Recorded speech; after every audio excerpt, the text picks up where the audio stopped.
everybody, and welcome to my second ever locomotive review here on YouTube. I'm here on the workbench in the office to give me a sort of testing track run. You can see at the end of the track there is something I got in the back of a DHL van this morning, a lovely maroon BR Mark 1 Gov. Lovely piece of rolling stock that is, and there's my Class 50, obviously you'll recognise from my last video, waiting to have a DCC decoder installed in it. But the main focus of this video today, this review, will be something that arrived in the DHL van alongside that and the decoder. And it is another locomotive. It's my first brand new steam locomotive, so with any luck this should work. Here it comes. Come on, come on.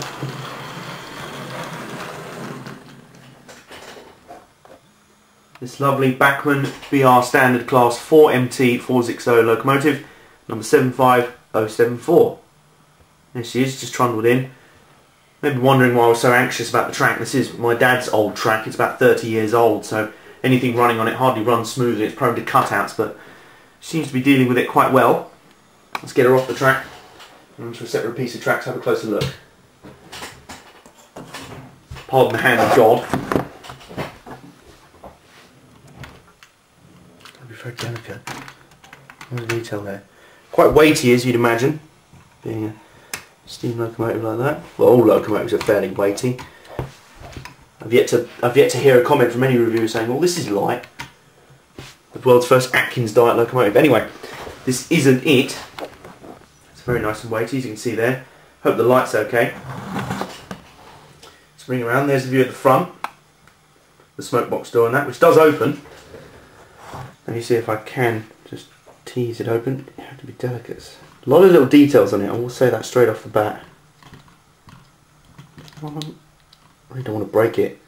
There we go. You can see there, the smoke box door is open. There is a sort of plastic panel right inside, which makes it a little unrealistic, but if you do grime up the front of it and sort of try and hide this, that would look quite realistic in like a sort of yard scene or a motive depot or something. So a nice touch on Bachmann's part. Just carefully close it, sort of clicks shut. And there it is with it closed. You can see the number on the front. Sprung buffers, standard, and standard Bachmann couplings. I think they're in NEM pockets, which means that my imminent switch to KD coupling shouldn't be a problem for this loco. And let's have a look at the side. Nice close up. The running gear is very intricately detailed. It looks really nice.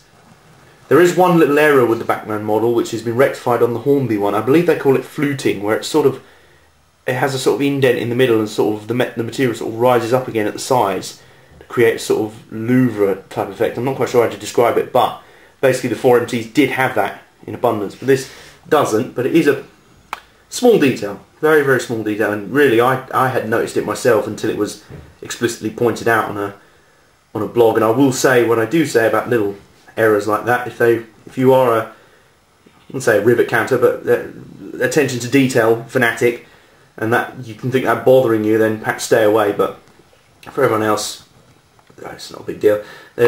Oh, we're out of focus completely. Camera's got drunk. There we go, a little logo on the front there. Looks really nice. I hope you can see on the camera the intricate pipework up the boiler. It really is highly detailed. It's not picked out in colour, like I believe the Hornby version is, but it doesn't particularly matter. Look at that, it's lovely. You definitely don't, whatever you do, don't pick the boiler up, pick the loco up by the boiler. Don't do that, because you'll just snap these little things everywhere. Times have moved on since when they were just sort of pre-moulded into the body quite cheaply. There's the number, and just above it you'll see, if it focuses, the route availability. I think that's 4F, and sort of specifically built the 4MT, very similar to the 5MT 460, but the 4MT was slightly lighter, I believe, meaning giving it better route clearance, because obviously the 5MT was too heavy for certain lines. 4MT just fine, but it effectively gave them similar sort of power. Back to the cab, it does suffer a little bit from something that most locomotives, model locomotives, suffer from. A large sort of scale distance between the cab, and the tender footplate. You see there the driver's going to have to do quite a bit of a running jump to get into the tender, but that's something that's easily fixable if you just sort of trim the link between the two down there. And it's not, I mean, on some Hornby ones it looks absolutely, it's pretty much a chasm, or it's a monstrous chasm, like I say, literally, it's like something out of Indiana Jones. They have to go wee and jump across, but this is not too noticeable, it's just more of a sort of big step. I don't know if you can see detail into the cab. And it is detailed, there is a little, I don't know if I can see it, you can just see it there. I'll just point it out, excuse the giant finger. Just see a little driver's, not quite sure what component it is, but it's marked out in bronze. It's a little wheel, looks really nice. There's more details marked out on the back of the tender, on the front of the tender rather, including the coal bunker reservoir part. There is the coal itself in the tender. Looks quite nice, just for a sort of plastic fabricated thing. Looks nice, has that sort of glitter to it that coal does. And this whole sort of high detail theme runs to the back. You can see it's an early emblem BR, dating it from about 1948 to the late 50s, I think. I'm not sure when they switched over to the later logo, but I know some locos went to the scrapyard with this logo on anyway, so it should be alright. For my era, I'm running for the moment in a preservation era. Oops. I've just broken something, I'll carry on. Yeah, for my layout, I'm running it in the preservation era, so it shouldn't be a problem at all. Ladder on the back of the tender, and some more details. I don't know if you can see in the light there. So details are plenty, to be honest. I mean, I have looked at the Hornby version and it does look slightly better quality, but the main reason I got this one is because A, it's a very good model, I really like it, it looks lovely, and B, it was absolutely dirt cheap. It was in a bargain package from Hattons for £67, and that's including DCC fitted. This one has a DCC chip ready to go in it, which is fantastic, and for that value I had to grab it before somebody else poached it, and it really is a lovely model. I really like it. It looks nice. Now, you saw it a moment ago, having a run. I'm going to give it a little test run for you. It has worked relatively okay on this track. The 50 absolutely hated this track, but I don't blame it, to be honest. But in my test run so far, old 750 74's enjoyed it. So let's see. I'm going to try and film and drive it at the same time. Wishing that. Right, we're going the wrong way for the start.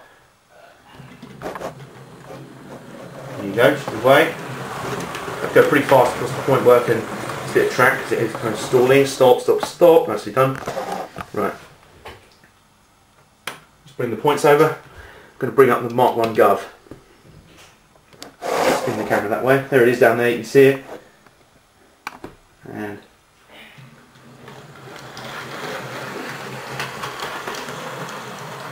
slow down, slow down, slow down.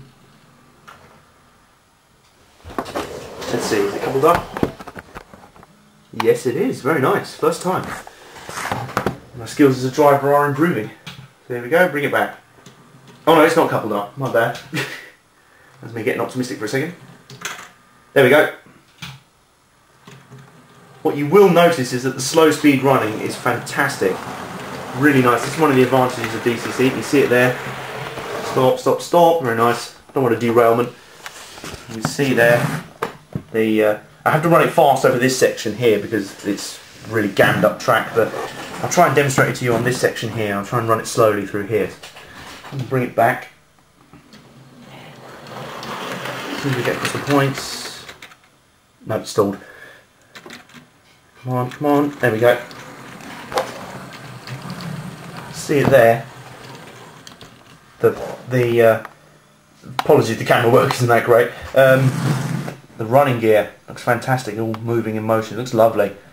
Really nice, and as you can see, a very good runner as well. Matching its real life counterpart in being a versatile mixed traffic locomotive, which was adept at pulling express trains, freights, parcels, vans. There's obviously this Gov here.